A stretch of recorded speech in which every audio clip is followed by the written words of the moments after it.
Como avisamos, vamos a estar en el capítulo 3, que es el que hemos ya venido por un par de semanas. Vamos a ver los versículos 9 y 10. La semana anterior, dentro de las recomendaciones que hicimos para buscar las cosas de arriba, una de ellas, porque vimos varias, decía, alimenta tu mente y corazón. Al despertar, platica con Dios en oración y lee u oye la palabra antes de hacer otra cosa. No sé cuántos de ustedes se animaron a hacer la prueba. Tiempo atrás me había acostumbrado a hacer esto, luego lo fui perdiendo y luego ahora lo empecé a renovar. Así que estoy trabajando en esto de que lo primero que haga en mi día, cuando me despierto, es poder platicar con Dios o leer su palabra para estar ahí metido en los pensamientos de Dios. Le recomiendo que si aún no lo está haciendo, pruebe a hacerlo. No le estoy diciendo que se pase 1 hora, 2 horas haciendo esto, no. Platique, buenos días, Señor, aquí estoy, me pongo en tus manos y tome un texto que esté leyendo regularmente y léalo y luego inicie su rutina. Y eso no quiere decir que ya no la va a leer otra vez, pero por lo menos empieza así el día. Bueno, de la lista de cosas que la semana anterior dijimos que hay que dejar de hacer como parte de ese proceso de buscar las cosas de arriba, esa está en el versículo 8. Se agrega una más en la primera parte del versículo 9. Ahorita lo van a ver ustedes. Dice el 8, pero ahora dejen también todas estas cosas y platicamos de la ira, del enojo, de la malicia, la blasfemia y las palabras groseras de su boca, ¿verdad? Así que platicamos de ir quitando de nosotros este tipo de acciones que básicamente lo que nos hacen es caer en pecados que están relacionados con todas estas cosas.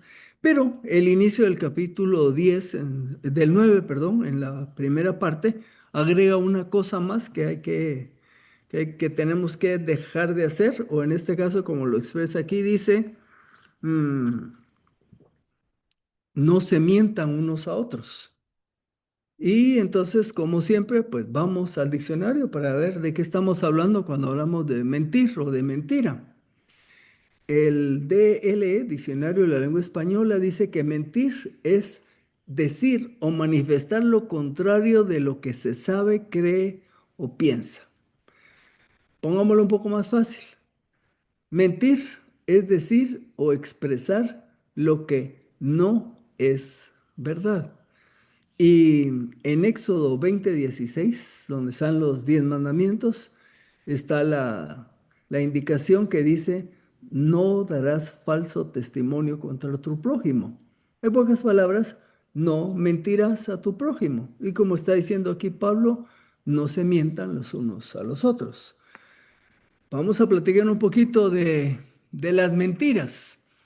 Esto no está organizado de una manera especial, sino fue fluyendo así poco a poco y voy a ir tratando de explicar esas áreas donde podemos caer en mentiras o que el mundo normalmente así se maneja. Usted ha oído hablar claro que han oído hablar, ¿verdad? De las mentiras blancas o también le llaman mentiras piadosas. Dice que son cuando es un engaño pequeño e inofensivo, imagínense, entre comillas, inofensivo, dicho con buena intención para proteger los sentimientos de otra persona o evitar un conflicto menor, ¿verdad? Y esto se va a dar en distintos lugares. Por ejemplo, ¿dónde está Rodríguez? Pregunta el jefe, ¿verdad? Y Rodríguez no ha llegado. Y obviamente ya el jefe había amenazado que si volvía a llegar tarde lo iba a despedir. Y viene la persona y dice, ahorita viene porque fue aquí abajo a traer algo del sótano, ¿verdad? Y Rodríguez ni había llegado. Y ese es un caso de decir una mentira blanco piadosa, ¿verdad? Porque si no despiden a Rodríguez. Pero ahí está el caso de ese tipo de mentiras de amplio uso, ciertamente. Hay mentiras geográficas. Esto no es nada filosófico, sino se me ocurrió mencionarlo así, porque, por ejemplo, lo llaman a usted y mira, ya vas a venir. Si vos ya voy aquí por el periférico, ¿verdad? Lo único que le voy a poner un ejemplo. Usted está esperando a la persona aquí en el Zapote, que es en la zona 2 al norte de la ciudad, y el periférico que empieza allá por la zona 12 por la universidad. Entonces, una respuesta como esta, ya voy aquí por el periférico, insinuando como que ya está cerca, pero resulta que apenas está entrando. Entonces, es una mentira que yo le llamo geográfica, ¿verdad? Porque no es cierto, no está diciendo la verdad. Hay mentiras de tiempo. Eh, Mira, ya está servido, ya voy, dice el hijo, ¿verdad? Y ese ya voy se convirtió en 5, 10 minutos. Esa fue una mentira de tiempo. La otra mentira también común es, en un ratito llego. Lo que pasa es que ese ratito se convierte en un ratote, ¿verdad? Entonces, también es otra manera de mentir. Aquí anoté una mentiras de pesantez o volumen. Cuando usted habla de pesantez, está hablando de peso. Si usted ya no es de barrio y ya es de condominio bueno, condominio, en los condominios no hay tiendas. Mis nietos cuando vienen a mi colonia, ¿verdad? Tienen un gusto especial porque aquí sí hay tienda y es ir a la tienda. Pero pensando en tiendas y los que son de antaño en los barrios, uno iba a comprar el azúcar a la tienda, uno iba a comprar por libra. Lo único que las libras de azúcar que vendían en las tiendas eran no de 16 onzas, sino de 15 onzas, porque era más o menos como la señora de la tienda le sacaba la ganancia a vender azúcar, ¿verdad? En vez de vender la libra entera de ese, la vendía en 15. Esa es una mentira. Pero también en el mercado, para los que aquí todavía saben lo que es un mercado, porque se me han vuelto muy sofisticados, pero en el mercado ustedes iban a comprar en las bolsitas de papel maché, las bolsas sencillas de antes, cafecitas, ¿verdad? Usted compraba unos jocotes o nances y estaban las bolsitas ahí con la marchanta, con la señora que vendía, y usted miraba que los nances así se rebalsaban de la bolsita, ¿verdad? Y compraba la bolsa de las frutas que fueran. Lo único que cuando usted agarraba su bolsita, en la parte de abajo, la bolsa la habían hundido. Entonces, en realidad no era una bolsa entera de nances, sino con menos nances. Esa le llamo yo mentira de volumen. Pero eso es parte hasta de la cultura y como que nos acostumbramos, ¿verdad? Sí, ya sé que no son las 16 onzas y ya sé que no me van a dar la bolsa llena de jocotes, pero son mentiras.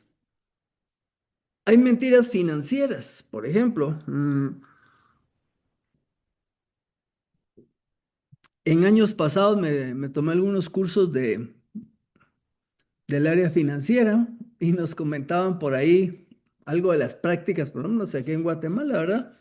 Había un maestro que nos hablaba de que las empresas a veces manejaban tres contabilidades. Bueno, ¿cómo hacer que tres contabilidades? Sí, mire, está la contabilidad para la SAT. Esa contabilidad refleja información donde dice, ay, pobrecita la empresa, sí casi no gana, ¿verdad? Entonces no va a pagar muchos impuestos, ¿verdad? Contabilidad para la SAT. Obviamente era una contabilidad mentirosa porque tenía los números alterados. Luego nos decía ese profesor, está la contabilidad para los accionistas, para los que han invertido, los socios, hay una contabilidad para ellos ya diferente de la SAT, un poco más favorable.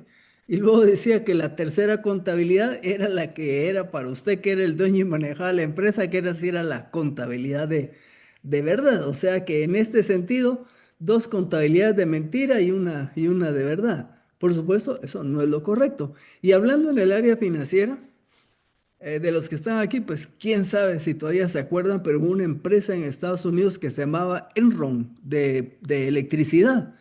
Esos cuates hicieron un- una mentira enorme porque resulta que alteraron los datos de la compañía y pusieron que de sus deudas las bajaron así eh, ficticiamente. O sea, ¿cuánto debe Enron? Ay, bajaron un poquito. ¿Y cuánto está ganando? Y alteraron el informe de ganancias.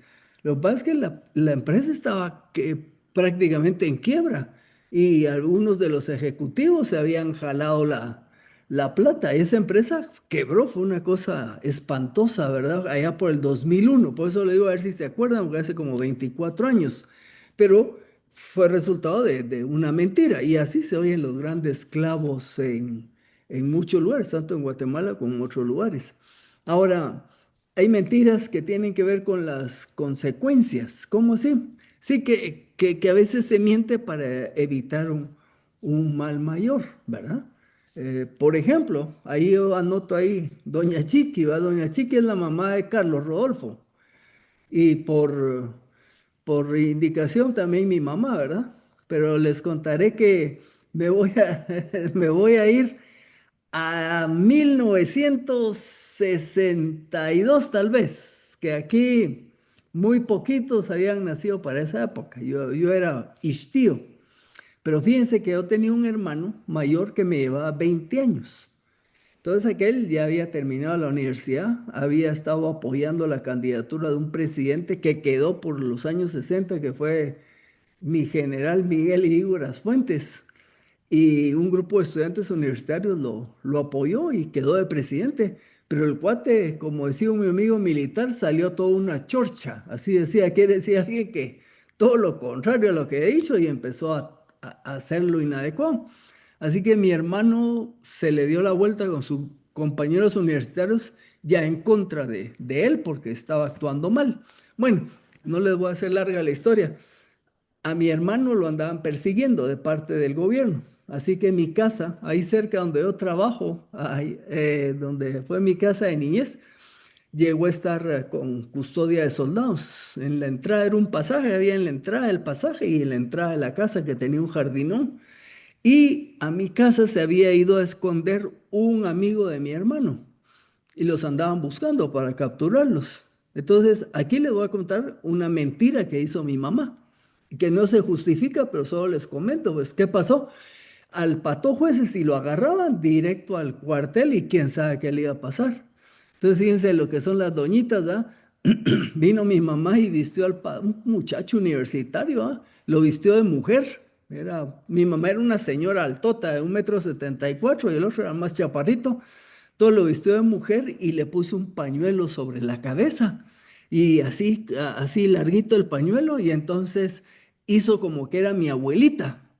Entonces empezó a salir al jardín. Otro paso, Chulita. Tenga cuidado con esta grada, Chulita. Y pasa delante de los soldados con el fulano vestido de como que fuera mi abuelita. Y mi mamá pasó al patojo, lo sacó del pasaje hasta la calle, hasta donde ya no estaban los soldados. Y el patojo se pudo ir huyendo, ¿ah? Entonces, mi mamá se ha hecho una mentirota marca Acme porque eso no era verdad. Ahora, ¿por qué lo hizo? Porque la consecuencia de que agarraron al patojo era más seria. ¿Eso justifica que se mienta? No, solo le estoy poniendo ejemplos de por dónde se manejan a veces. Les voy a contar otras mentiras, pero no que les voy a engañar. Miren, pues estas son muy usuales. Se encuentra con un su amigo o de repente en la iglesia está platicando con alguien. A la voz sí no hemos podido platicar. Hablémonos, hablémonos, dicen, ¿verdad? No sé cuántos de ustedes han hecho eso, ¿ah? Le dicen, hablémonos, y el otro le contesta, sí, hablémonos. ¿Y sabe cuál es la realidad? Que dentro de sí, el que está diciendo hablémonos, no tiene la intención de comunicarse con el otro para poder tener una reunión. Entonces, ese hablémonos es una mentira, ¿verdad? Porque mejor le dice, vos fíjate vos que no tengo tiempo, no me puedo reunir con vos, si quieren, nos platicamos aquí en la iglesia, pero hablémonos, ¿verdad? Y ninguno de los dos lo hace. ¿Quieren ver otra manera de mentir? Mira vos, ¿por qué no nos reunimos para esto? O una señora invita a otra para esto y le dice, ay, fíjate que no tengo tiempo, le dice. No, la realidad no es que no tenga tiempo, es que no tiene ganas. Y entonces, por no decirle que no tiene ganas de reunirse con ella, le dice que no tiene tiempo. Pero eso es mentira también. Y una mentira evangélica, ¿no? Alguien le cuenta una situación, alguna pena o algo. Bueno, mi hermano, voy a orar por ti, ¿verdad? Y nomás se dan la vuelta y se le olvidó la pena del otro hermano o hermana y mucho menos que oró. Pero usted le dijo, voy a orar por ti. Si no lo hizo, entonces mintió. Una más y creo que de ahí ya no tengo más. Ah, no, hay algo más, sí, perdón. Ese último que tengo ahí dice, déjelo allí, lo voy a revisar después. Eso me pasó a mí en mi trabajo en la universidad. Tenía una colega que era la secretaria académica, me llevaba horarios y cosas que había que revisar y entonces yo le decía, déjenmelos ahí en la esquina del escritorio, los voy a revisar. Y se pasó el día siguiente, 2 días. Al tercer día llega ella otra vez y me dice, mire, ya revisó la programación de la facultad. Y se me ha ido totalmente, ¿verdad? Pues ahí, para mí en lo personal, eso dije, yo, estoy mintiendo porque yo le dije que iba a hacer algo y no lo hice. Entonces eso era mentira. Y a veces pensé cuando dije, lo voy a ver, y yo mismo pensé, a ver si me acuerdo de hacerlo, ¿verdad? Entonces les digo cómo resolví eso para no fallar. Ya dije, no, yo no voy a fallar, no, no quiero manejarme de esa manera, diciendo este tipo de mentiras, ¿verdad? Entonces, mire, aquí está para revisar, ok, póngalo ahí y por favor, mañana en la mañana me pregunta si ya lo leí. Y si no lo he leído, me vuelve a preguntar a media mañana. Entonces ya hice una transacción diferente, ¿verdad? Necesitaba una retroalimentación y ya no dije yo, lo voy a leer con la expectativa que era hoy, sino que necesito que me recuerden si es que ya lo hice. Bueno. ¿Tenemos algo más? Sí. Estamos hablando de que el versículo dice, no se mientan los unos de los otros. Decir mentiras puede llegar a convertirse en un hábito. Usted podría pensar que solo los no creyentes hacen esto, pero no, también entre creyentes, si están habituados a usar la mentira, la van a usar para distintas cosas. Y eso va a ir dando consecuencias poco a poco en las vidas de las personas.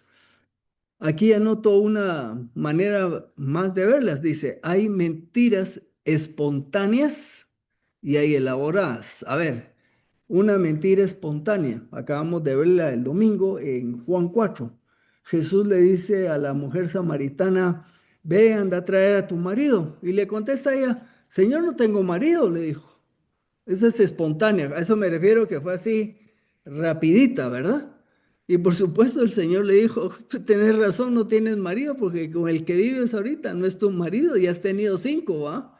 Ok, pero hay elaboradas, ¿como quién? Como Ananías y Zafira. Ananías y Zafira, ya en Hechos, capítulo 5 me parece, vienen ellos y llegan allá con los hermanos a la iglesia a decir, miren, aquí traemos esta ofrenda porque nosotros vendimos un terrenito y la venta aquí está completa. Y resulta que no llevaron el 100% del dinero. No dice la Biblia ahí cuánto llevaron, pero ellos dieron a entender que estaban ofrendando el 100% de la venta de ese terreno. Y no era cierto. Entonces esa fue una mentira elaborada. Por cierto que si usted va ahí a Hechos, va a ver que la consecuencia de esa mentira fue que se murió Ananías y se murió Zafira, ¿verdad? Así que esa fue consecuencia gruesa. Hay mentiras de costumbre. Y esta, por ejemplo, ¿cómo estás? Y usted pasó mala noche, está peleando con su cónyuge, está frustrado porque no puede lograr ser un buen padre, una buena madre, le acaban de volar el trabajo, está endeudado y le dicen, ¿cómo estás? Bien, gracias, dice, ¿verdad? No, no, pues no está bien, si con toda esa situación que lo tiene todo afectado, no espero, usted contesta bien, gracias, bueno, una mentira de costumbre. Aquí agregué una palabra más que dice bendecido. Yo ya les conté esta historia alguna vez. Es de la Villarreal. Un amigo que tengo trabajaba en una de las radios de allá, Radiovisión de allá de la iglesia de Shaddai, ¿verdad? Que tenía una emisora. Entonces uno de los operarios ahí estaba platicando con mi amigo que les daba cierta asesoría ahí de empresarial y estaban platicando fuera del aire, ¿verdad? Y este muchacho le estaba contando a mi amigo que estaba emproblemado con su familia, con su esposa, con sus finanzas, o sea, le estaba compartiendo que se sentía muy mal porque estaba muy mal. Y platicando eso, le entra una llamada telefónica al muchacho este y contesta el teléfono y mi amigo pues lo escucha. Entonces oye el teléfono, ah, sí, bien mi hermano, bendecido, en Victoria mi hermano, sí, ahí voy a estar, cómo no nos vemos, ¿verdad? Y ya colgó. Entonces vino mi amigo y le dijo, vos disculpa, te tengo que preguntar, vos me acabas de estar compartiendo que estás mal y estoy viendo que contestas el teléfono y contestas que estás bendecido, que estás en victoria. ¿Cómo está eso? Le dijo, ¿verdad? Ah, es que eres líder de la célula y ni modo que pues, no lo voy a decir cómo estoy, ¿verdad? Entonces, ve, otra manera de mentir, ¿verdad? Bueno, hay mentiras de opinión. Por ejemplo, ¿quién es el malo? Arévalo, pero no me refiero a Juan José, sino a Bernardo como presidente. ¿Quién es el malo? Putin, el de Rusia, Zelensky, el de Ucrania, Trump de Estados Unidos, Mojtaba, el nuevo ayatolá de Irán, o Milei, el presidente de Argentina, o Lula de Brasil. Y usted va a ir, platique con la gente, no, es que ese es un fulano y dando opiniones. Bueno, ni siquiera conocemos a ciencia cierta toda la historia. Y entonces cuando estamos emitiendo opiniones, también estamos diciendo mentiras, ¿verdad? Entonces, cuidado con ese tipo de mentiras. La manera de vivir puede llegar a ser una mentira.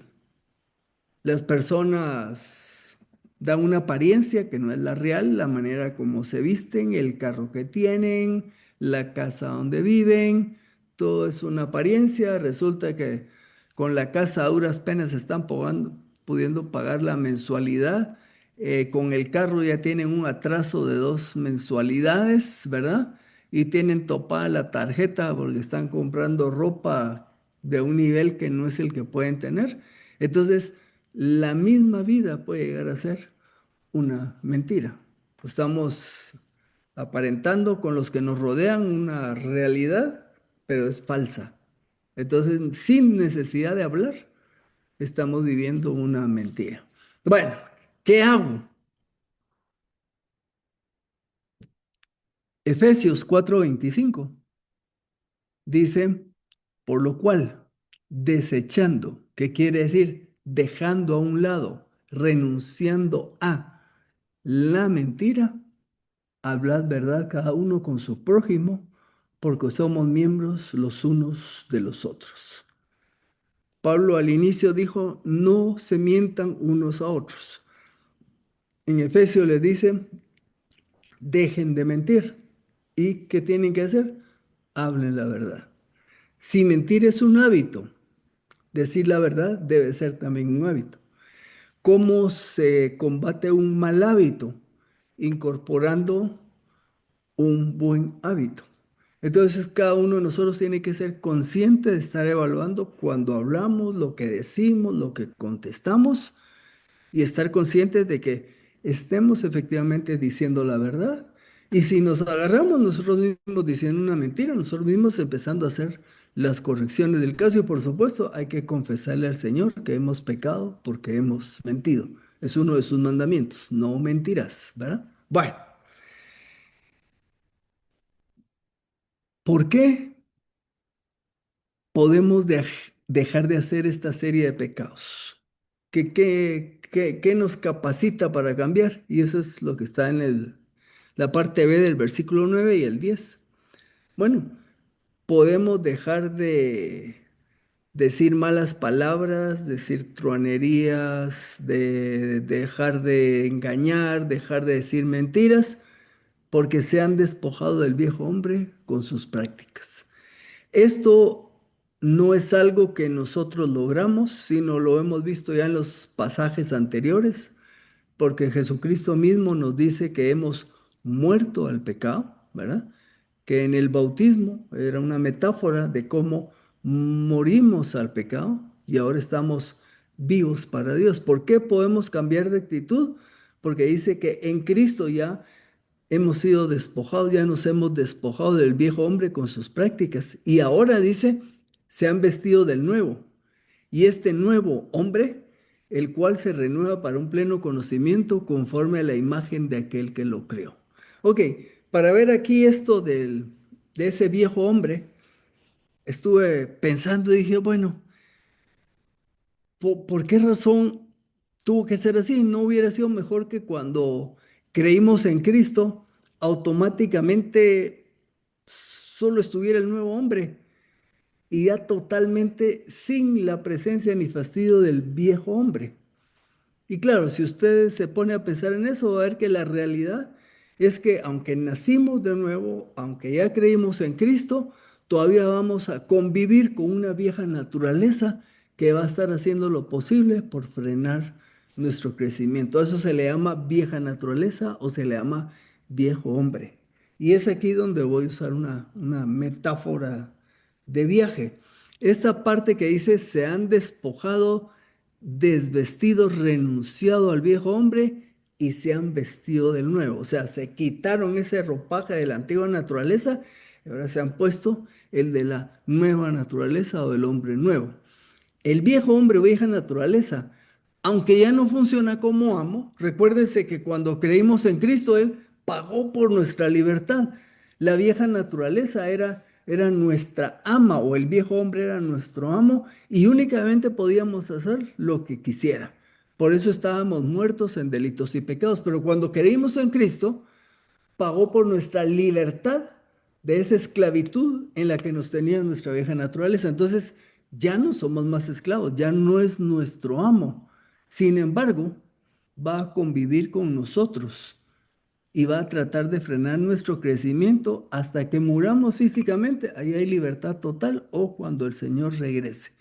Nuestra vieja naturaleza, yo estuve lidiando con eso como cómo entenderlo. Y aquí hay una parte, no digo que sea una ilustración perfecta, pero dije, bueno, ¿qué sucede? Mi vieja naturaleza es como un pasajero que va a viajar conmigo en ese viaje que yo estoy realizando hacia la eternidad.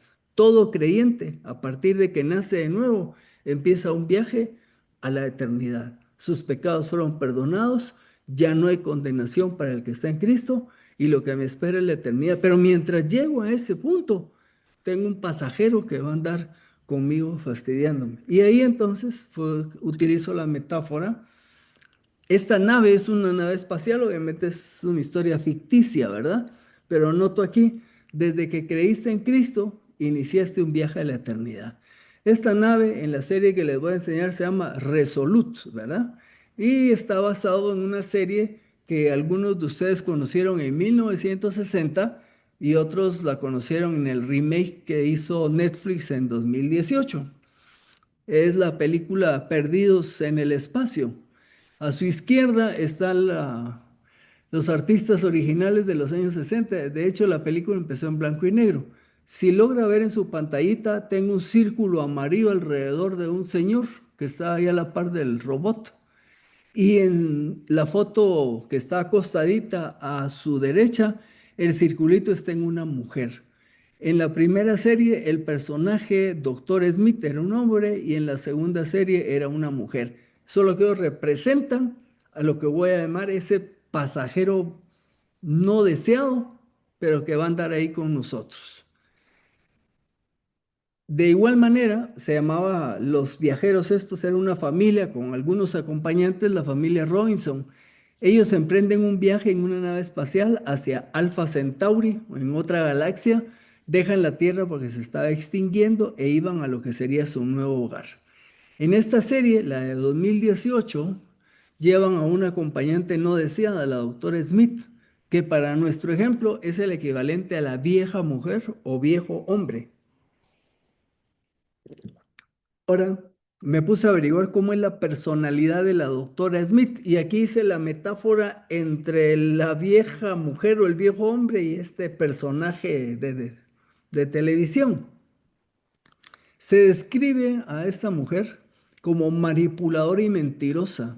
Usa la labia, el engaño y el chantaje emocional para manipular a los demás y conseguir lo que quiere. Esta mujer es una cosa pesada dentro de la serie, súper negativa, y como nuestra vieja naturaleza, igual. Nuestra vieja naturaleza busca engañarnos, hacernos chantaje emocional, manipularnos para que hagamos lo que a Dios no le agrada. Un ejemplo, digamos, usted es un varón y de pronto una clienta le llega a dejar unas facturas, medio platican y así con algunos ojitos y viene, mire, cualquier cosa que necesite, aquí le dejo mi tarjeta, ¿verdad? Es mi número personal. Su vieja naturaleza, usted varón le va a decir, ah, fuchi, que parece como que le llegaste un poquito a la patoja esa, ¿verdad? Y te dejó su número. Dale una llamadita. Porque como tu esposa se fue a quedar donde tu suegra que está enferma, pues va a estar 2 días fuera, llama a la señora. Ahí está su vieja naturaleza insinuándole que haga algo que no va a tener buenos resultados. La vieja naturaleza, como esta doctora, es superviviente implacable, ¿verdad? Nuestra vieja naturaleza está ahí presente en nuestra vida y va a estar tratando de fastidiar y de hacer lo que sea necesario para que nosotros tropecemos y fallemos. Esta vieja naturaleza tiene una habilidad para leer a las personas, nos lee a nosotros y lee a los que nos relacionamos y nos trata de poner trampas para hacernos caer en pecado. Tiene nuestros secretos oscuros, y aquí estoy comparando a esta mujer con nuestra vieja naturaleza, ¿verdad? Y esta vieja naturaleza nunca va a querer hacer nada que sea edificante, que sea por el bienestar de los que nos rodean, sino nos va a incitar a aprovecharnos de las demás personas. Y obviamente nuestra vieja naturaleza es oscura y peligrosa.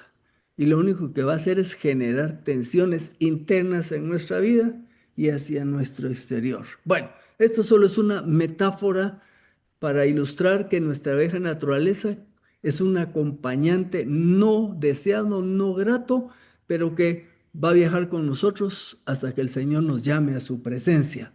De la misma manera, y aquí empiezo a bajar, nuestro viejo hombre o mujer, aunque ya no tiene poder absoluto sobre nosotros, se mantiene continuamente tratando de frenar nuestro crecimiento en la fe del nuevo hombre, como lo expresa el versículo 10, donde dice que el nuevo hombre se renueva para un pleno conocimiento.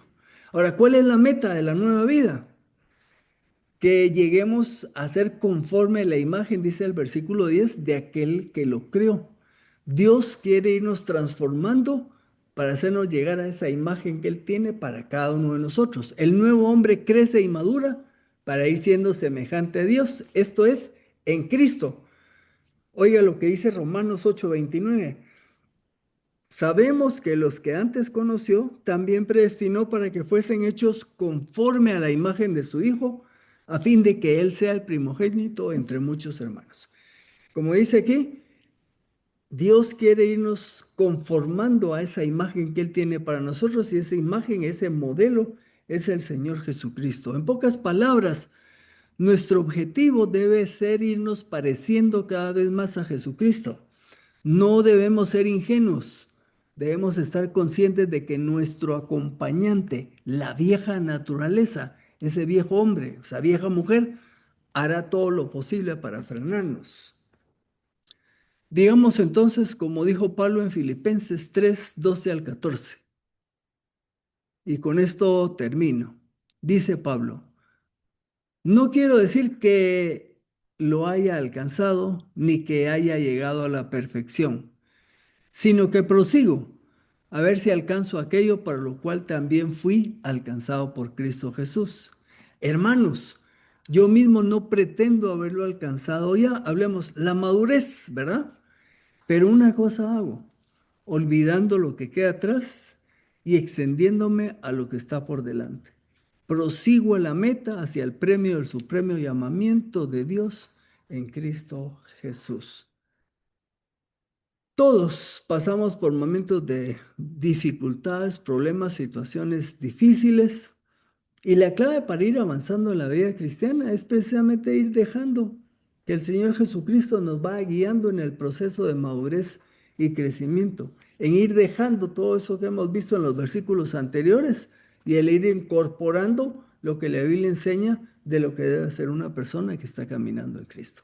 Así que está en nuestras manos, ojo, la salvación gratuita, Por fe, creo en Cristo y llego a ser hijo de Dios, me perdonan mis pecados, tengo vida eterna.